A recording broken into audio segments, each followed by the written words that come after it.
How about Andrew Goudelock? Goudelock. That's my guy, man. I mean, all these guys on my team are my guy, but he's been my guy from day one. I've spent a tremendous amount of time with him.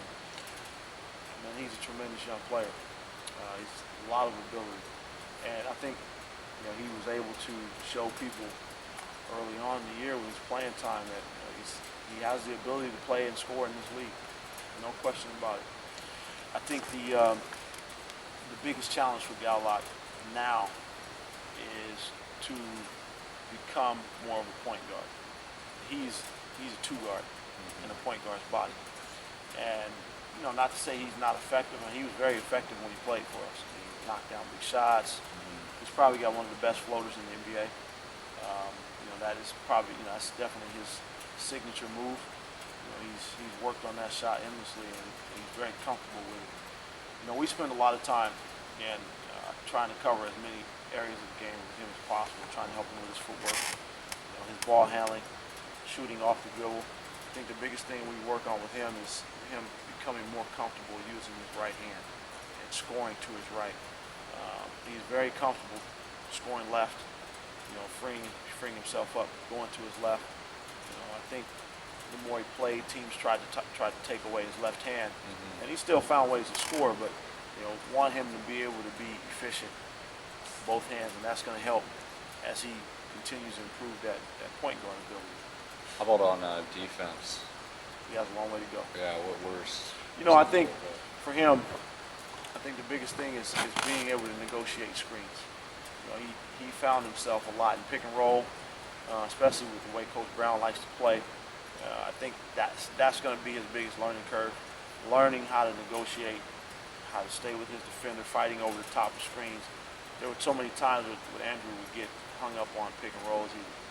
We call it being clipped, where he would let the screener get into his body, and that would take him off of his man, and that would mean the rest of the team would have to catch up and help. So once he learns how to play better on-ball defense, off the ball he's okay, he's not bad. The biggest thing for him is playing on-ball defense, and again, that's part of that point guard ability. Being able to defend and fighting around screens and getting over pick and roll screens and being able to stay attached to your man. It seemed at the beginning, at the beginning of his rotation when he first got minutes, there's kind of that inevitable want to show what you can do and kind of having that nervous energy, and then he kind of was able to play within himself and still knock his shots. When did you see that big place, and what went into it? Coach Brown was good with him from day one. Coach Brown was a big fan of Andrew's ability to make shots and score. He kind of looked at him as Daniel Gibson, which played for Mike in Cleveland. Ruby, a smaller guard, but he can really stretch the defense and shoot it. I think he saw that in Goudelock, but maybe a little bit more ability to put the ball on the floor. And Coach always told him, look, you have the green light.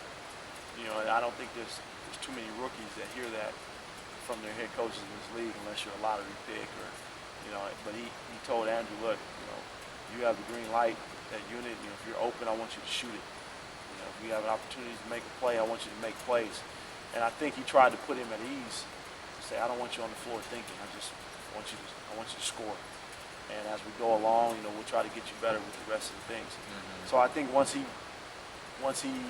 gained confidence in that, meaning Andrew, once he gained confidence in that coach, had confidence in him, he was able to kind of settle down and play. And then what really helped is his teammates found confidence in him once they saw that he had the ability to make shots and make plays. I think everybody began to show confidence in him, which also gave him more confidence as well.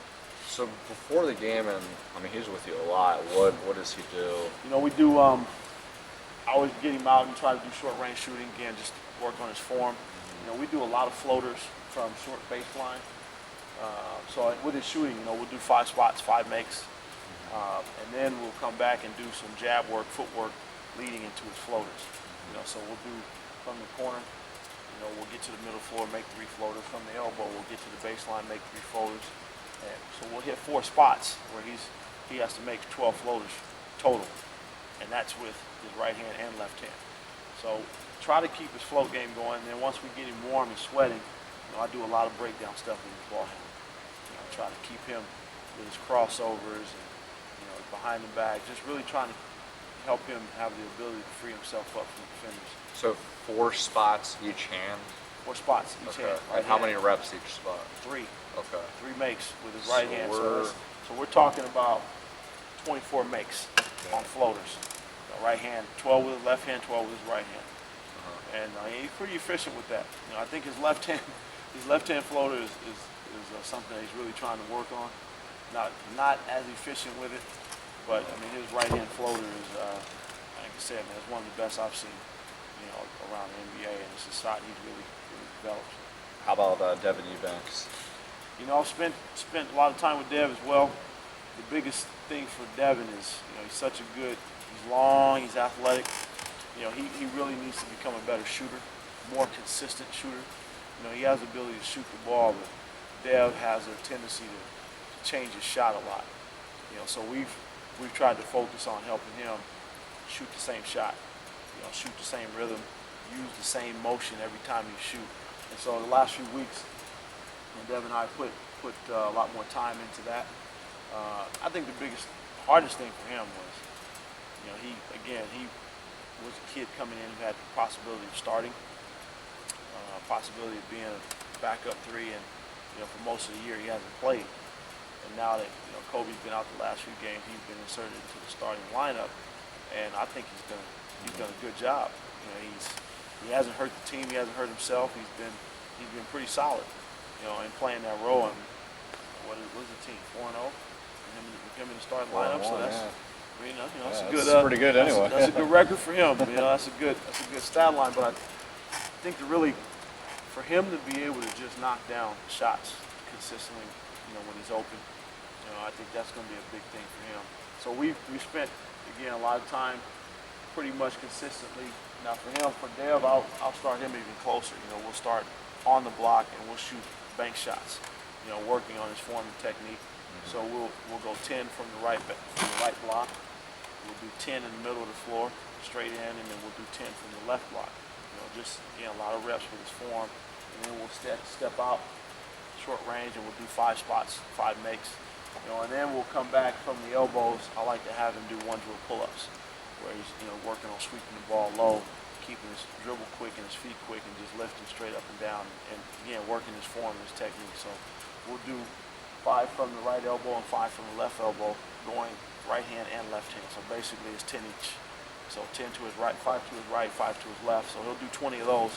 And then by that time he's pretty warmed up, we'll step out to the 3-point line, and I'll have him do 1-drill pull-ups. So we'll make 2 from the baseline, 2 from the wing, 2 from the top. So he'll make 10 1-drill pull-ups, and we'll come back and shoot his threes, and he'll make 10 in the corners. So we'll make 10, and then we'll make 5 on the top, the wing, the top, and the wing, and another 10 in the other corner. So mechanically, how do you want him to shoot? For Dev, he has a tendency of, he would quick shoot. I call it quick shooting. He would shoot and snap the ball back, and he wouldn't finish his shot. So it was almost like just letting the ball go instead of him fully extending and following through, holding his release, keeping a full extension, keeping his elbow in, keeping his follow-through straight. Really just try to help him, mechanically do all the right things to where he can get some consistency in the shot. What have you liked about his game? Man, he's so long. He's a good athlete. Dev is really sneaky to the basket. He's a good offensive rebounder. He has the knack of scoring the ball. Even when he came from West Virginia, he has the ability to score. I think he understands how to score the basketball. Shooting is just another facet, but all the other things in between. His mid-range game is good. I think he has the ability to post up. He works well from the elbow, and he's just good at attacking the basket. I know previous staff and all his teammates, I think Brown, has said various semblances of how they like how professional he's been, his work ethic. He just kind of keeps his nose to the ground. What do you notice about that? No, Dev's been good. I think he's had times where he's frustrated. Which any player is, frustrated, and he's not playing. Guys are at this level, and if they weren't, you'd be concerned. They're motivated by playing time. You know, and sometimes when you're not playing, it's really hard to stay focused and stay on your grind. But for the most part, Dev has done a good job. You know, when he's on the floor, he works hard. He does work hard, and he tries to get the most out of it. You know, and he wants to get better. So he's a quiet kid. Yeah. He comes in to work every day. He's trying to learn, and I think he's trying to find his way. You know, as his career is just getting started. And you found him keep that same approach even when he wasn't playing. I'm sorry. You found him keeping that same approach even when he wasn't playing. Yep. Yeah. I think, you know, like I said, I think he had some days where, you know, his frustration may have been here, which may have affected his ability to want to work. But hey, man, our job as coaches, you know, when we have guys like that, is to help them get through that part and, you know, keep them motivated and keep them in shape.